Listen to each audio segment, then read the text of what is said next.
Hi everyone, welcome to X's and O's with LeRoy Butler. And we're going to go right to a play from the Houston Texans game. And you really like this play. Yes, you think this is kind of a good sign of where the offense is back a little bit. Yeah. I'll set it up and then you can go with it. Okay. Basically, we got a three wide receiver set where they're using the tight end as a fourth wide receiver.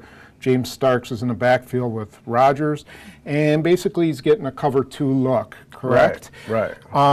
So I'll just do the routes here a little bit. This is Jarrett Boykin. And why isn't that driver instead of Boykin? Yeah. Never mind, it's another show. He does a crossing route. Finley occupies this safety there. Perfect. And then this linebacker kind of comes up here. Yep.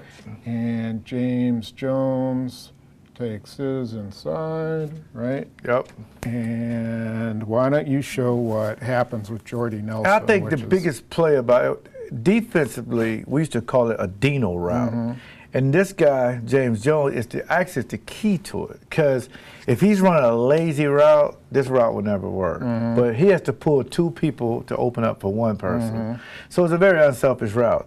But when he clears this out, it's kind of a head scratch. The defense is playing what we call cover 4. That means everybody has a quarter. This guy has a quarter. Everybody has a quarter. Everything. That means you never leave your quarter. Doesn't matter. Right.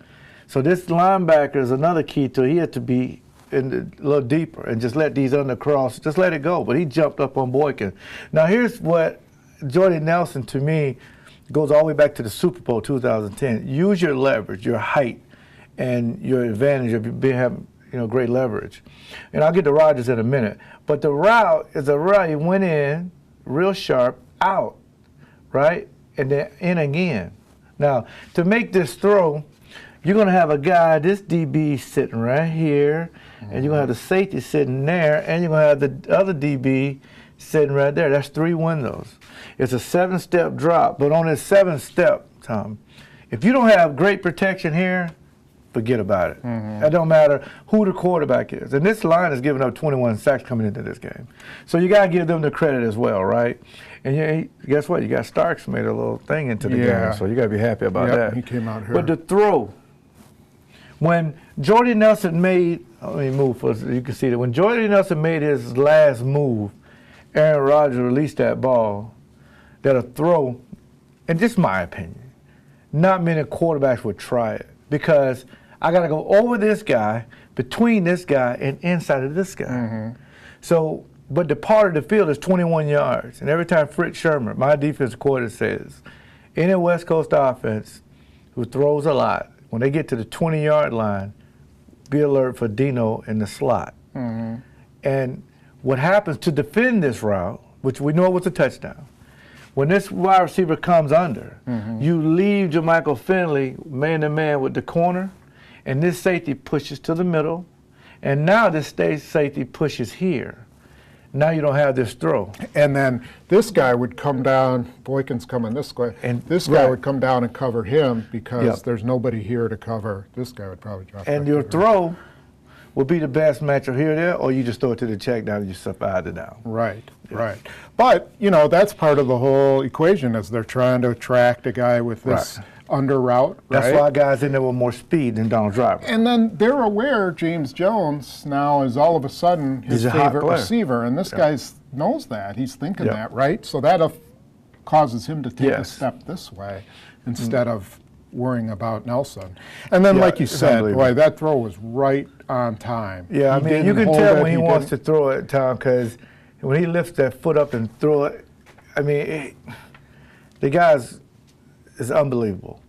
But to make this throw, to me, in your mind, you're saying, I'm trusting Jordy Nelson. Right, to be there. To be there, because I'm going to let it go. Because remember, people are already in the media, I'm holding on the ball too long. Okay, guess what? I'm going to throw it on time. You better be there, because if you're not, it's a pick, or it can be incomplete. Anything can happen. Right. So this lets me know that the confidence was never wavered, but the timing wasn't always there. Yeah, so this shows the timing. Or Rodgers said, okay, I'm just going to play. I'm going to stop overthinking it and just play it. Yeah, be where you are, and I'll get you the ball. Right. That's my job, and we're done with all this other stuff. Get his timing back. Yeah, yeah. And it was a very good route by Nelson. Beautiful route. He really set that guy up well. Okay, next we're going to look at the block punt and what went wrong there. Okay, this is the block punt from the fourth quarter. And kind of sort of reflects poorly on Tim Mastay, but it shouldn't. He had a phenomenal game. Yeah, he's a Pro Bowl kicker. Yeah, he's really having a good year, but this was really bad. I mean, this was really an embarrassment to happen in a game where you're blowing a team out. Yeah. I'll set it up here. This is pretty much a basic formation. You got your two wing guys, you got your five guys up here, you got the fullback. This guy's referred to as a fullback. Here's Mastay, you got the two gunners. And so this is an 8-man front by the Texans. And on the right side, they're covered. You know, Lattimore takes this guy, Moses swings this guy, Taylor goes here, and Brett Good handles there. Right. Now we got a little bit of confusion on this side, so why don't you go through that? And confusion, to say the least, because you're up 42-17. You don't necessarily think these guys are going to run hard. You're backed up on the 1 or 2 yard line.